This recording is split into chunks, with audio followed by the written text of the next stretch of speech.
Only fools work late, Margot. But hey, at least the lights know your name by now. His voice dripped with that same mocking tone as he paused at my desk.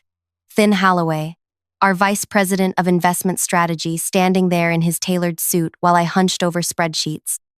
The office empty except for us and the cleaning staff. I didn't look up. Not because I was focused, though I was, but because I couldn't bear the gleam in his eyes. That perfect mixture of pity and superiority he'd perfected over the 3 years I'd worked there. Someone has to finish the Richards portfolio before tomorrow's meeting, I said, keeping my voice even while heat crawled up my neck. Someone always has to, don't they? He chuckled, tapping my desk twice. Don't forget to turn off the coffee maker when you leave. Wouldn't want our little worker bee burning down the hive. He walked away, whistling. The sound echoed through the empty office like it was laughing at me too. That moment, that exact moment when his footsteps faded into the elevator chime, that's when something broke inside me. I'm Margot Linden, 32 years old, financial analyst with a master's degree gathering dust, while my life gathered coffee stains and takeout containers. People tell me I'm smart, determined. My mom calls me stubborn. My ex called me obsessive before he left, said I cared more about numbers than living. Maybe he was right. Before I go any further, I'd really appreciate if you could take a moment to tell me in the comments where you're watching this from. It helps to know my story is reaching beyond these walls I've been trapped in. And if you connect with what I'm saying, please like and subscribe. Trust me when I say what comes next changed everything for me. And maybe it will for you too. I wasn't always the office doormat. I came to this investment firm burning with ambition. Top of my class at a state university not Ivy League, which I learned quickly was strike one. No family connections, strike two. Woman in finance, you can guess strike three. But I worked. God, how I worked. First one in, last one out. Learning everything, offering ideas in meetings that Thin would pause at, squint slightly, then rephrase as his own moments later to applause.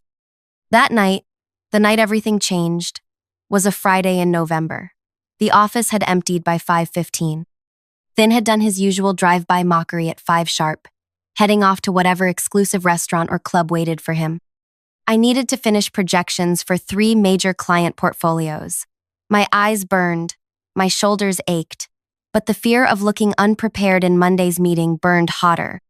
At 9:47 p.m., I needed access to our proprietary analytics platform to run comparison models. My access level couldn't pull certain historical data. I'd have to request it Monday too late. Unless. I walked down the silent corridor toward the executive offices.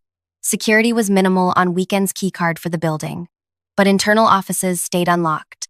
Most executives locked their computers, but Thin boasted about never taking work home, about his clean desk policy, about the fact that only fools work late. His office door was open. I stood there, heart hammering against my ribs, telling myself I'd just check if he'd left a report on his desk I could use. The blue glow of his computer monitor reflected against the window.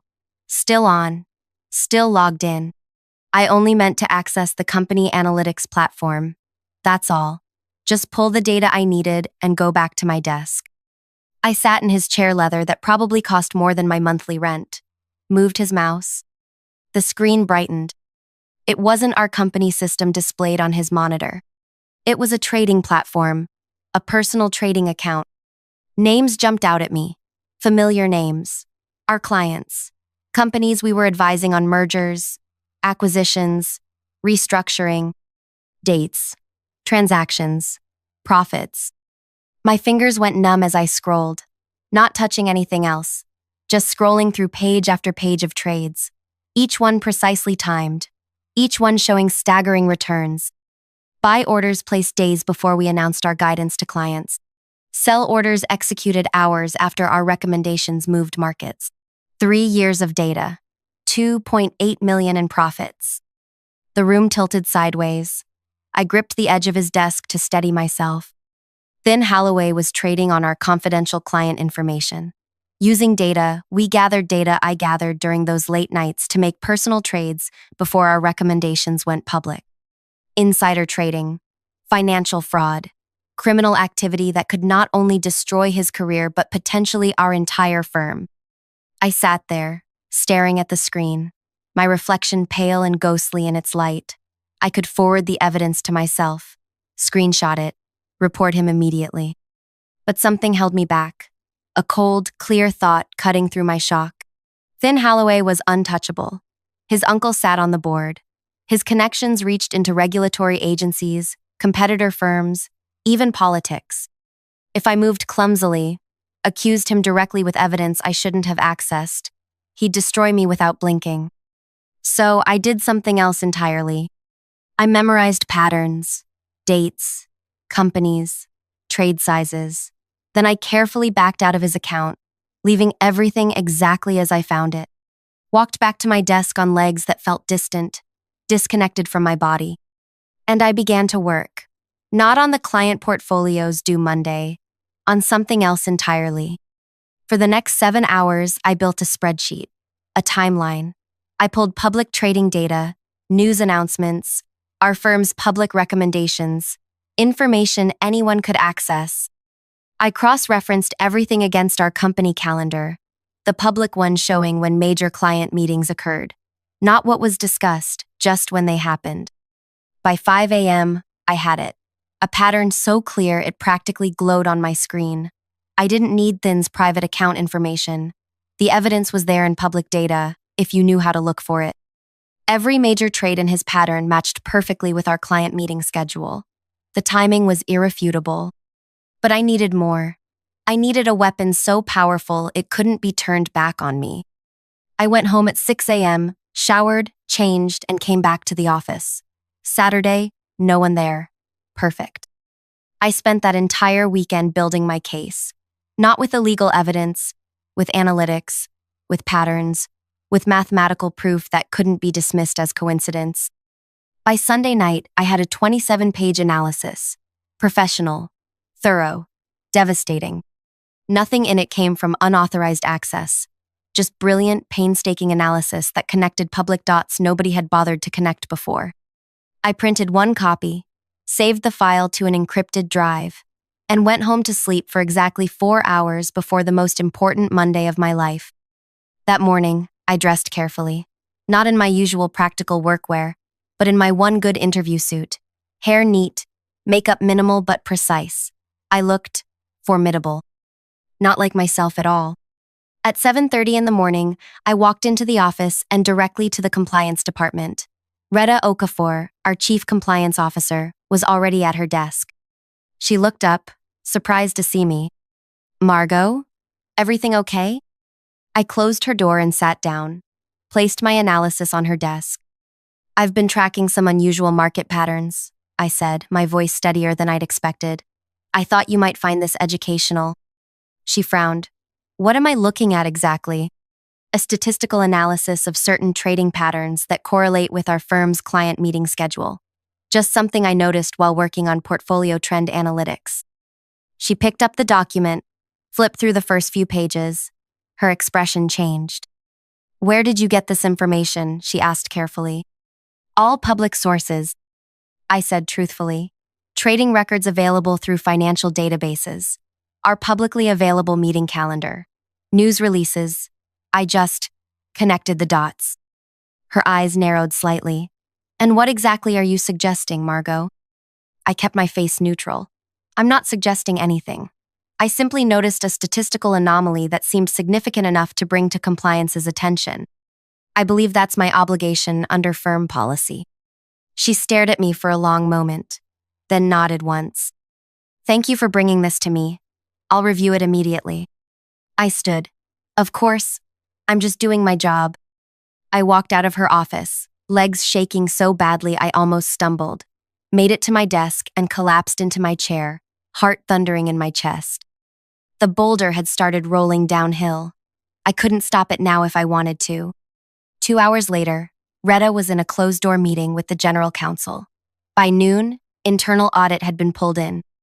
At 2 p.m., Thin strutted into the weekly strategy meeting, 15 minutes late as usual. He barely glanced at me as I presented my client analysis, the legitimate one I'd finished after my weekend project. "Interesting approach, Margot," he said when I finished, that familiar, condescending smile playing at his lips. though perhaps a bit excessive in detail. Remember, clients don't pay us to drown them in spreadsheets. Several people chuckled. I smiled back at him. A new kind of smile. One that knew things he didn't know yet. Thank you for the feedback, I said pleasantly. I always appreciate your perspective. Something in my tone made his eyes narrow slightly, but the meeting moved on. 3 days passed. Normal days on the surface. I did my work, stayed late, endured Thin's daily, only fools work late, comment as he left each evening. But beneath the surface, things were happening.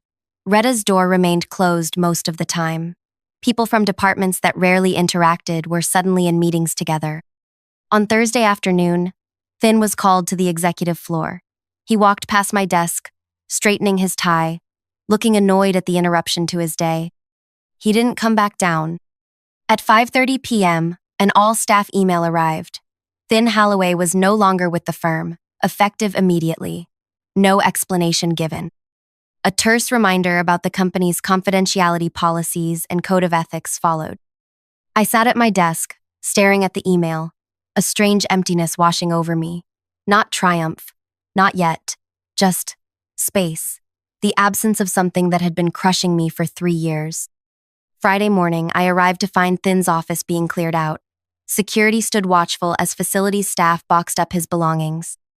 At 10 a.m., Retta called me into her office. She closed the door. "Margot," she said, her voice careful, controlled. "Your analysis was illuminating." I waited. The firm is dealing with a significant situation now, one that requires absolute discretion. I nodded. "May I ask what prompted you to conduct this analysis in the first place?" The moment of truth. I'd rehearsed this answer for days. I've been studying advanced pattern recognition in financial data. It's become something of a personal project. The correlations emerged organically from my practice datasets. Not a lie. Not entirely. She studied me. That's quite remarkable. Thank you. We'll need your continued discretion on this matter. Absolutely no discussion with anyone. There will likely be regulatory involvement. I nodded again. Of course. She leaned forward slightly. The executive committee has asked me to inform you that your contribution has been noted. There will be appropriate recognition when this situation is resolved. I understood what she wasn't saying. Keep quiet, and you'll be rewarded. Eventually. I stood to leave, then paused at the door. Retta, I just want you to know, I've always cared about this firm's reputation. I would never do anything to damage it. Something like respect flickered in her eyes. I believe you, Margot. I walked back to my desk feeling strange, hollow, but also filling with something new, something that felt dangerously like power. That evening, as I worked late again out of habit, I heard the elevator ding. Footsteps approached my desk. I looked up to see Thin Holloway, security escort, flanking him. He'd been allowed to come back to collect a few personal items. His face was ashen, eyes hollow. For a second, our gazes locked. The smirk was gone. The confidence evaporated. What remained was something raw and ugly hatred, burning so hot it seemed to warp the air between us. He stopped at my desk, security hovering nervously behind him. "You," he whispered. Just that one word, loaded with a lifetime of venom. I met his eyes steadily, said nothing. "This isn't over," he said, his voice barely audible. "You have no idea who you're dealing with." I set down my pen carefully. "Actually, Thin, I believe I do." My voice came out stronger than I'd expected. "And you're right about one thing. Only fools work late." His face contorted. For a heartbeat, I thought he might lunge across the desk at me. The security guards tensed, but then something calcified in his expression, a cold mask sliding into place. "Enjoy it while it lasts," he said, then turned and walked away. I watched him go, his shoulders rigid, his steps uneven. When the elevator doors closed behind him, I realized I was gripping my desk so hard my fingernails had left crescent moons in the laminate. What I didn't know then, that brief exchange was just the opening move in a game I hadn't planned for. The next 2 weeks passed in strange, shifting currents. I was called into meetings with people who'd never acknowledged my existence before, asked to explain my analysis again and again to different audiences, internal audit, external counsel, eventually representatives from the regulatory authority who arrived without announcement one Tuesday. I stuck to my story: pattern recognition, public data, statistical anomalies that caught my attention. Nobody challenged me directly about how I'd made the connection to Thin specifically. Maybe they didn't care. Maybe they were just grateful someone had caught it before the scandal exploded beyond containment. Through it all, I kept working, harder than ever, as if to prove I was exactly who I'd always been: dedicated, thorough, reliable Margot. But I wasn't the same. Something had awakened in me, a sense of my own capability that I'd somehow lost under years of Thin's belittling. Then came the first sign of trouble. An email from a name I didn't recognize. Subject line: I know. I opened it with trembling fingers. You weren't just analyzing patterns, were you? We should talk. Soon. No signature. The sender address was a random jumble of letters at a public email service. I deleted it instantly, then emptied the trash folder. Heart racing, I glanced around the office. Everyone looked normal, no one watching me. That night, I couldn't sleep. Paced my apartment until 3 a.m., jumping at every sound from the street below. Had I missed something?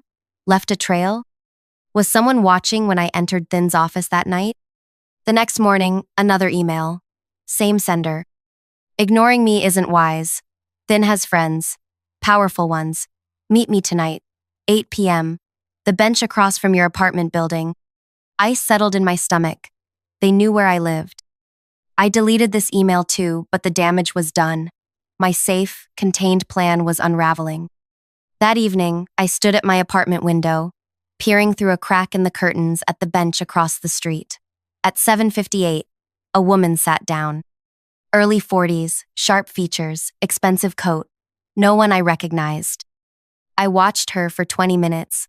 She checked her watch, looked around, eventually made a call.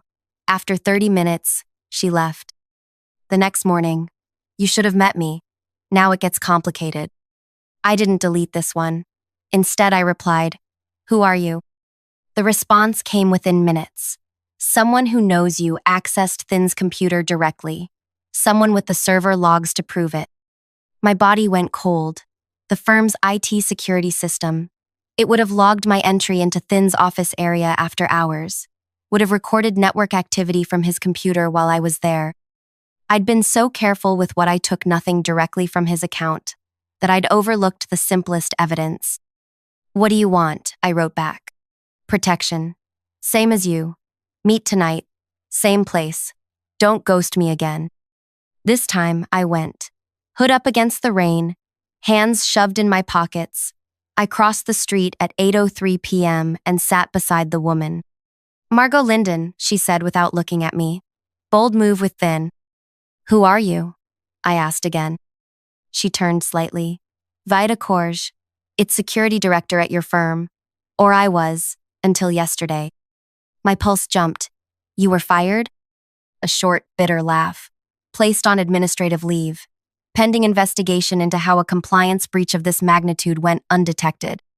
Understanding dawned. They're making you the scapegoat. Someone has to be. Thin's uncle sits on the board. The firm can't afford the publicity of prosecuting him fully. So they'll settle quietly with regulators, and heads will roll internally instead.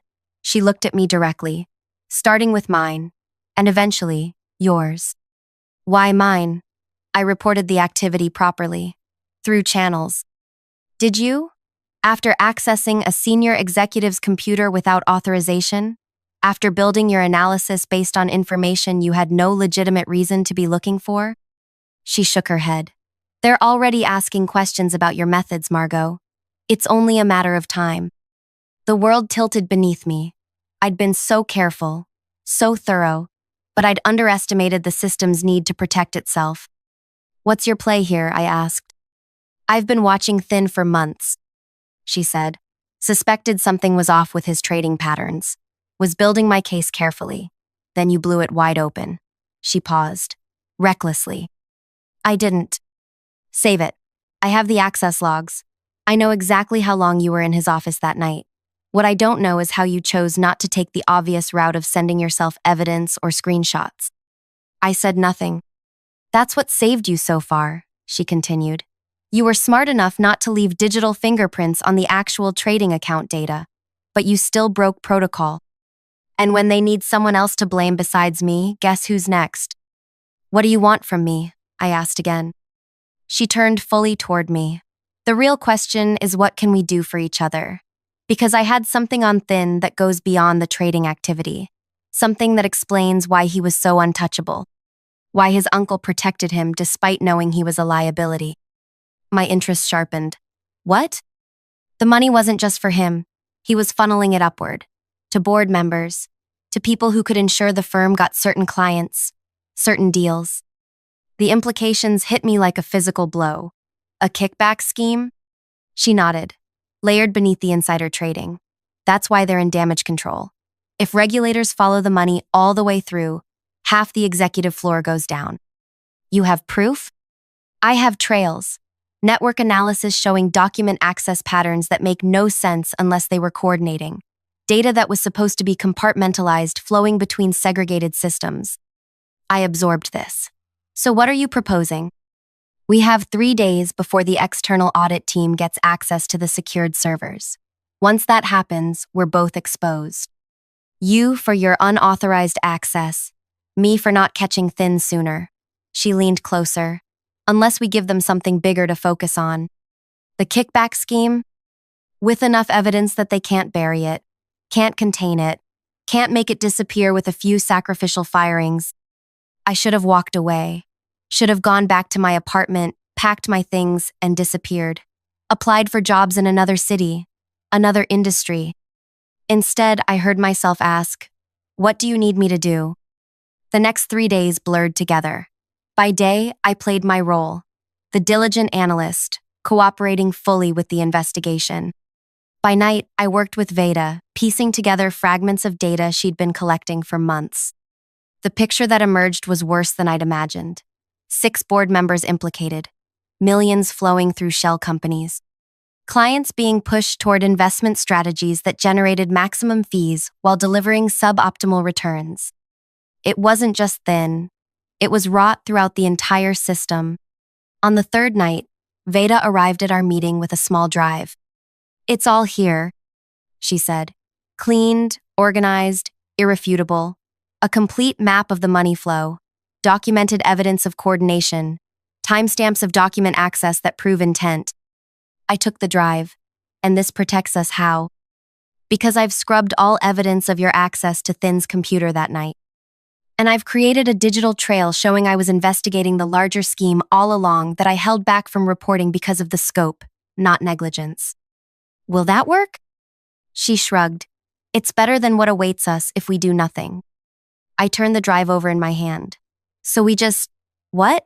Hand this to the authorities? Not directly. Too risky. We need a buffer. Someone with enough public standing that they can't be silenced. Who? Elora Voss. I blinked. The financial crimes reporter?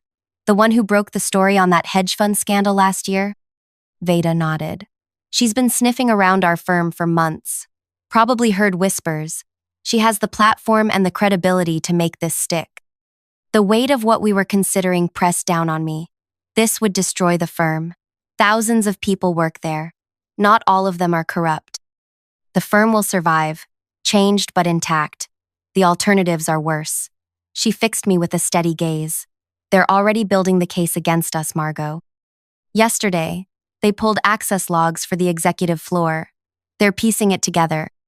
I closed my fingers around the drive. How do we reach Voss? I've arranged a meeting. Tomorrow night. She thinks she's getting a lead on a minor trading irregularity. She has no idea what we're really bringing her. That night, I didn't sleep at all. Kept the drive hidden inside a hollowed-out book. The kind of ridiculous precaution that would have made me laugh weeks earlier. Now it felt necessary. The next day at work, I noticed the difference immediately. People avoiding eye contact. Conversations stopping when I approached. My computer running slightly slower, being monitored. Retta called me into her office at 4 p.m. Margot, she said, her face unreadable. I wanted to update you on the situation. I sat, keeping my expression neutral. The review has expanded beyond Thin's activities. We're now looking at certain irregularities in system access across several departments. My mouth went dry. I see. We'll need you to meet with the external review team tomorrow. Just routine, she added, not meeting my eyes. Everyone is being interviewed. Not everyone, I thought. Just the people they've decided to sacrifice. Of course, I said, happy to help. She studied me for a moment. You've done exemplary work here, Margot. I hope you know that's recognized. The past tense wasn't lost on me. Had done. Was recognized. I was already gone in her mind. That evening, I met Veda at a coffee shop 3 neighborhoods away from our usual spots. Alora Voss sat in the corner, attention fixed on her phone, smaller than she looked in her news segments. Sharper somehow. She looked up as we approached, didn't offer to shake hands. You have 5 minutes, she said. Make it count. Veda slid into the booth beside her. I took the seat opposite. We were told you're looking into trading irregularities at our firm, Veda began. Voss's expression didn't change. Among other things. What if we told you the trading violations are just the surface, I said. Her eyes shifted to me, narrowed slightly. I'd say that's what they always are. I placed my hand on the table, the drive concealed in my palm. What if we could give you everything? Names, dates, transaction records, evidence of a systematic fraud that reaches the highest levels of our firm and beyond? For the first time, a flicker of real interest crossed her face. Why would you do that? Because we're about to be scapegoated, Veda said flatly. Because the people who should be held accountable never are. Because we're tired of watching clients get cheated while executives get rich. Voss sat back. You understand I'll need to verify everything. That I won't shield your identities if this becomes a story. We're not asking you to, I said. We just want the truth to come out. All of it. She considered us for a long moment, then held out her hand. I passed her the drive beneath the table. I'll be in touch, she said, rising. Or I won't. If this is a waste of my time, you'll never hear from me again. She left without another word. Veda and I sat in silence. The thing was done now. No taking it back. What happens tomorrow? I finally asked. We go to work, she said. We act normal. We wait. For how long? She gathered her coat. Not long, I think. Alora Voss doesn't sit on stories like this. She was right. The next morning, I woke to my phone vibrating itself off my nightstand. 17 missed calls, dozens of text messages, breaking news alerts. Financial giant implicated in massive fraud scheme, the headline screamed. Board members named in kickback investigation. Alora Voss's byline. Quotes from sources close to the investigation.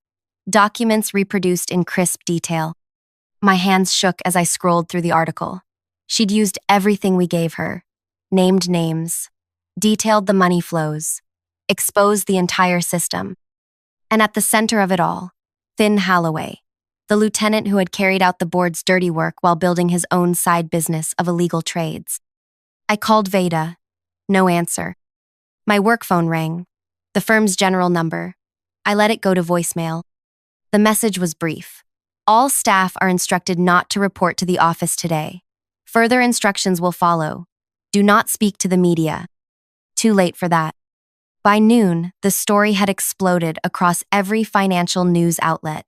Regulators had announced a formal investigation. The firm's stock was in freefall. Veda finally called back. It worked, she said, her voice tight with tension. Better than we expected. What do we do now? Nothing. We've done our part. Now we watch. What followed was a week unlike any I'd experienced. The firm closed its offices, pending internal review. Regulators seized servers. Former clients filed lawsuits. And through it all, Veda and I waited. For accusations. For investigators to question our role. For Thin or someone else to point fingers at us. But something unexpected happened instead.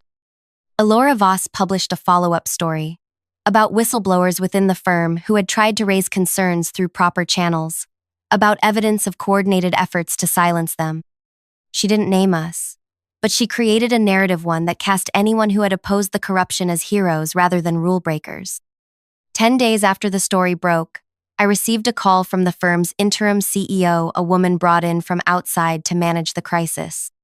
"Ms. Linden," she said, "I'd like you to come in tomorrow to discuss your role going forward." "My role?" I echoed. "We're rebuilding," she said simply.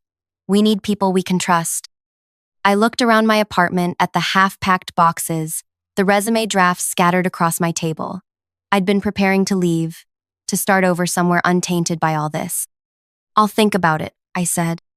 That night, I met Veda one last time.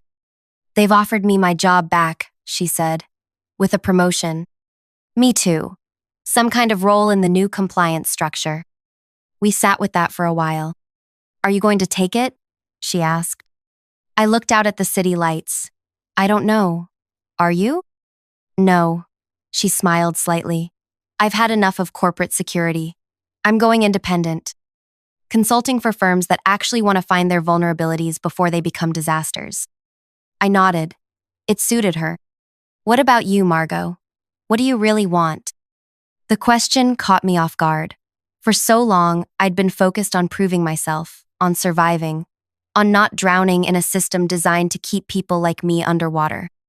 I hadn't asked myself what I wanted beyond that. I began, then stopped. Started again. I want to build something, not just analyze what others have built.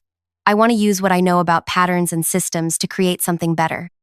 "So do that," she said simply. The next day, I declined the firm's offer. The day after that, I started drafting a business plan for a financial analytics consultancy focused on ethical investment strategies. 3 months later, I received an email from a name I recognized instantly. Thin Holloway. "You won," was all it said. I didn't reply. Didn't need to. It wasn't about winning. It was about refusing to keep playing a rigged game. Sometimes I think about that night in his office. How close I came to taking the easy path of simply reporting what I'd seen. How that would have ended with him receiving a quiet warning, perhaps a fine, while the larger corruption continued unchecked. Instead, I'd found a different way, a harder path that ultimately led to something like justice. 1 year later, my consultancy has 6 employees. We work normal hours, no late nights, no burnout culture. We choose our clients carefully. We price our services fairly. And sometimes, when I'm locking up the office at 5 p.m. sharp, I think about Thin's words, "Only fools work late." He was right, but not in the way he thought. The real foolishness wasn't in the hours I worked. It was in accepting a system that demanded those hours while rewarding the wrong people. The real fool was me, for so long, until I wasn't. If you're watching this and something in my story resonates with you, if you've ever felt trapped in a system that takes your work, your dignity, your worth, and gives nothing back, I want you to know there's another way. It's not easy. It's terrifying, actually. But on the other side of that terror is something better. Please like this video if it meant something to you. Subscribe if you want to hear more stories of people who found their way out of broken systems.